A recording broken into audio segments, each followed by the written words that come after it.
Om Swastiastu. Perkenalkan, nama saya Niputu Siska Yuli Agustini, NIM 2011031198, jurusan PGSD, kelas D, semester 1, Universitas Pendidikan Ganesha. Baik, saya akan jelaskan materi tentang sistem Among.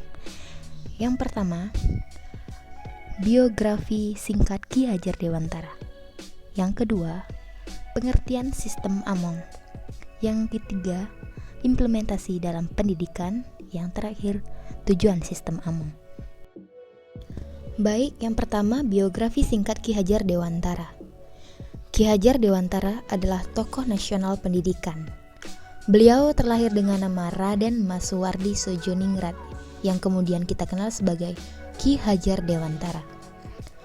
Beliau sendiri lahir di kota Yogyakarta pada tanggal 2 Mei 1889. Hari kelahirannya kemudian diperingati setiap tahun oleh bangsa Indonesia sebagai Hari Pendidikan Nasional.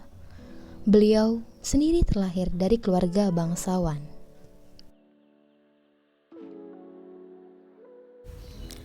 Ki Hajar Dewantara merupakan aktivis pergerakan kemerdekaan Indonesia, kolumnis, politisi, dan pelopor pendidikan bagi kaum pribumi Indonesia dari zaman penjajahan Belanda.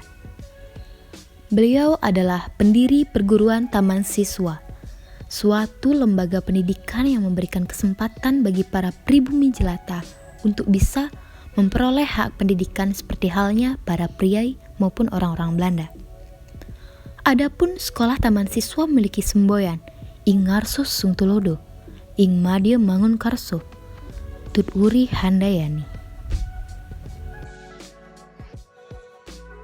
Selanjutnya, pengertian sistem Among. Dalam pidato asas-asas 1922 yang dilontarkan langsung oleh Ki Hajar Dewantara yang disebutkan bahwa pemakaian metode Among dibuat untuk menghindari segala bentuk paksaan dari pendidik ke murid-murid.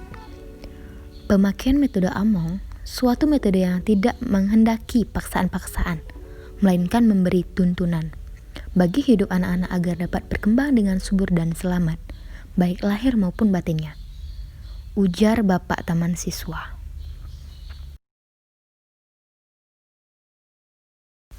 Kata Among berarti mengasuh, memelihara, atau menjaga. Dan orang-orang yang melakukannya disebut pamong.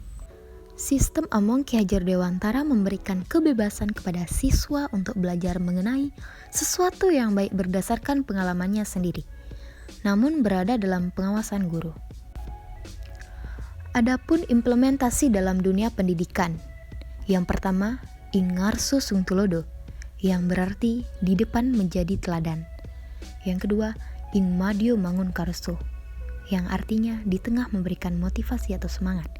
Yang ketiga, Tut Wuri Handayani, yang artinya di belakang memberikan dorongan. Yang pertama, Ing Ngarso Sungtulodo. Seorang guru sebagai pemimpin harus berani tampil di depan untuk memberikan teladan atau contoh bagaimana bersikap dan berperilaku yang baik kepada anak didiknya. Yang kedua, Ing Madya Mangunkarso. Pemimpin harus berada di tengah pasukannya guna memberikan semangat dengan cara terjun langsung bekerja sama dengan orang-orang yang dipimpinnya.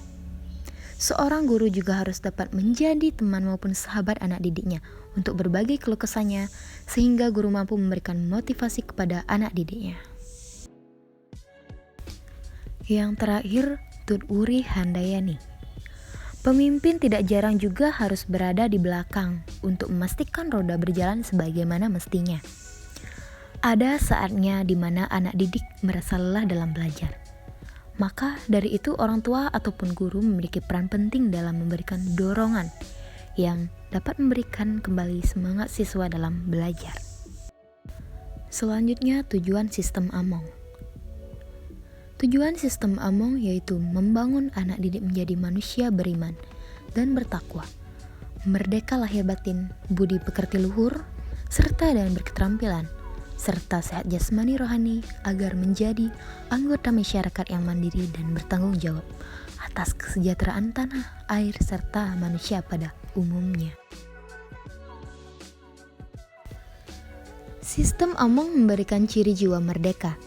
Jadi, mengajar dengan sistem Among yang pertama harus ditumbuhkan adalah mengenalkan, menanamkan, dan mewujudkan jiwa merdeka.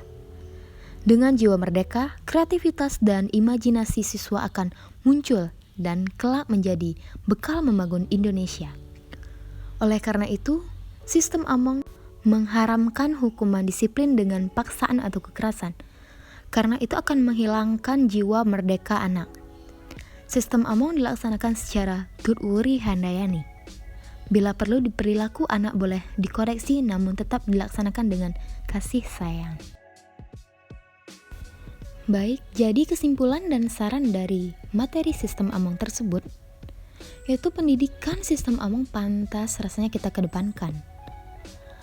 Era yang serba syarat konflik penuh dengan demo, kreativitas yang kebablasan, karakter bangsa yang mulai luntur, kepribadian semakin sirna, dan ego yang tega untuk menyelesaikan masalah semau dan seenaknya tanpa memikirkan orang lain. Sistem Among merupakan suatu budaya pendidikan yang sudah ada sejak dulu di Indonesia. Sebaiknya kita sebagai generasi muda melestarikan sistem pendidikan yang sesuai dengan kepribadian bangsa kita. Baik, sekian yang bisa saya sampaikan. Mohon maaf jika ada kesalahan kata. Saya ucapkan terima kasih. Om Santi Santi Santi Om.